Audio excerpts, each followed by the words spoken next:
Hello, so this video is a continuation on our algebra topic. Last time we looked at tidying up terms, and this one we are going to be looking at multiplying out terms. Okay, so when we are multiplying algebraic terms, unlike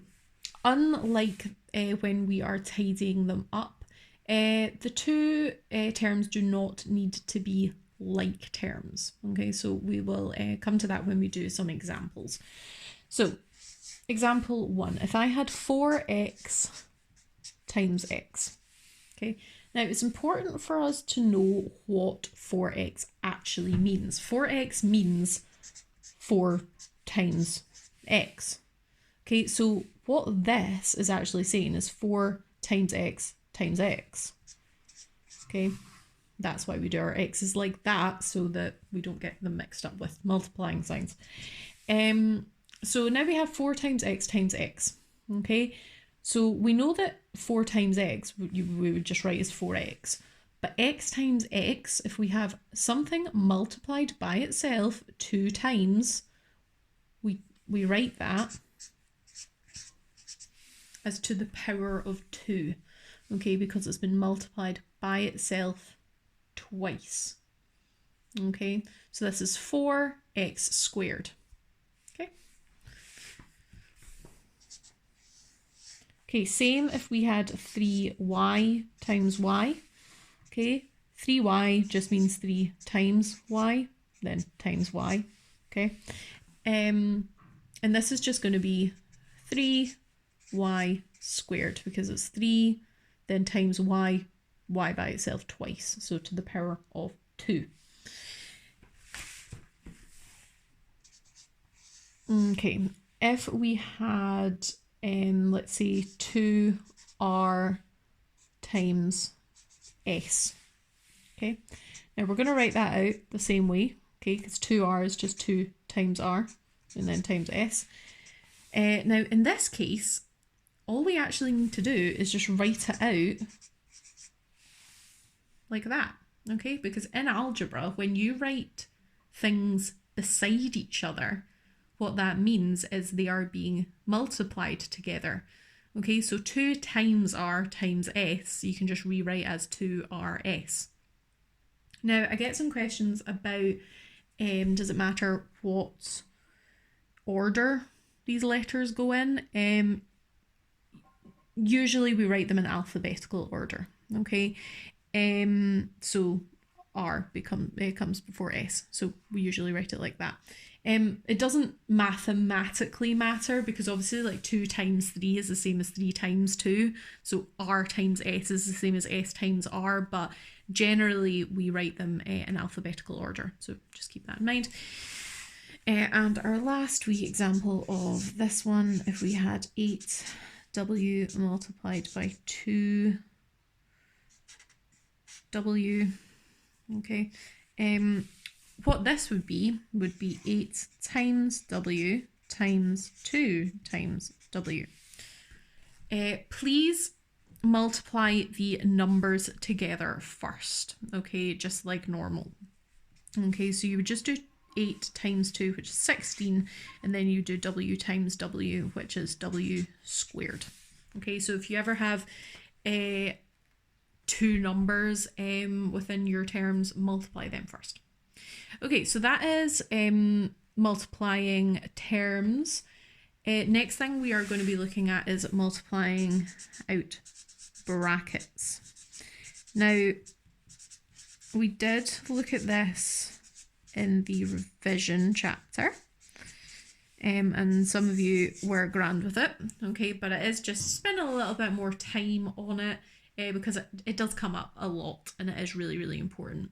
Okay, so when we are multiplying 2 or more terms within a set of brackets by a number, you must multiply each of the terms by that number. So what I mean by that is if we have a number and then more than 2 or more terms, okay, within a bracket, what this actually means is it's 4 multiplied by each of these terms within the brackets. So we're going to have to take this number and we are multiplying it by the first term and then multiplying it by the second term. Okay, and then tidying up if we can. Okay, so I always suggest you draw little lines like this to show what two things you're multiplying together. So the first thing we are going to have to do is 4 multiplied by x, okay, which is just simply 4x. Okay, and then we are taking 4 and we are multiplying it by positive 3, okay, plus 3. Okay, so 4 times 3 is 12, positive 12. So that is our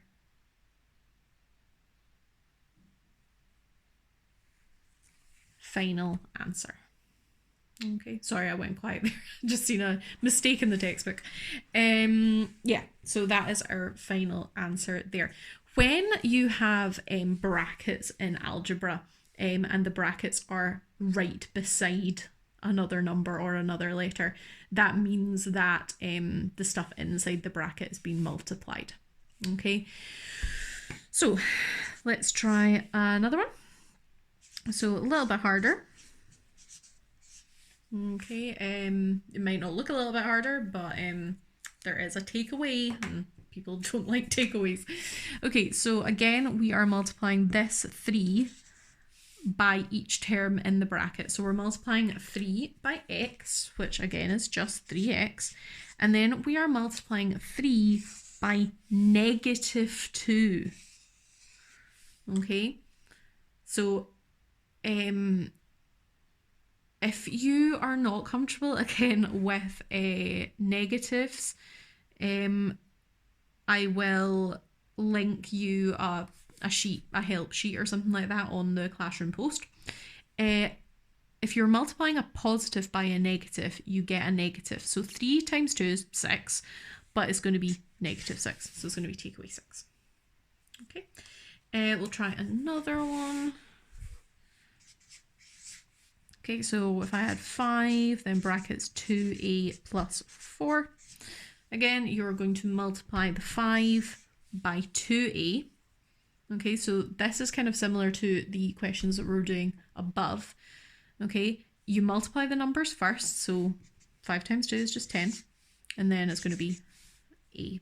Okay, so 5 times 2a is 10a, okay, because it's 5 lots of 2a, which is 10a, and then you are simply just going to multiply the 4 and the 5 together. Everything's positive, so it's just going to be positive 20. I'm just going to show you one more, and these are slightly trickier examples, but I am going to get you to try a couple of these, so hence I'll show you what to do. If you had, say, 3 and then multiplied by 3x plus 4y take away 5.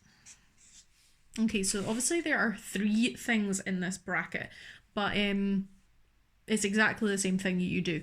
Okay, you multiply this number by the first thing in the bracket, so 3 times 3x, you multiply your numbers together first. 3 times 3 is 9, and then x, because it's 3 lots of 3x, which is going to be 9x. Then you do 3 multiplied by positive 4y. Okay, so you multiply your numbers together first, which is going to be 12, but it's positive 12, and then y. Okay, and then you just multiply your 3 by negative 5. So again, multiplying a positive by a negative gives you a negative, so that's going to be, oh, didn't mean to do it in red, negative 15. Okay, so that is just a little bit of a more in-depth look on multiplying out terms and multiplying out brackets. We will be looking at combining multiplying and tidying up in a later session, but I just want you to focus on that. As I said, I will link you to a wee help sheet or something like that to do with negative numbers and how to like multiply them and stuff. Okay, that's us for today.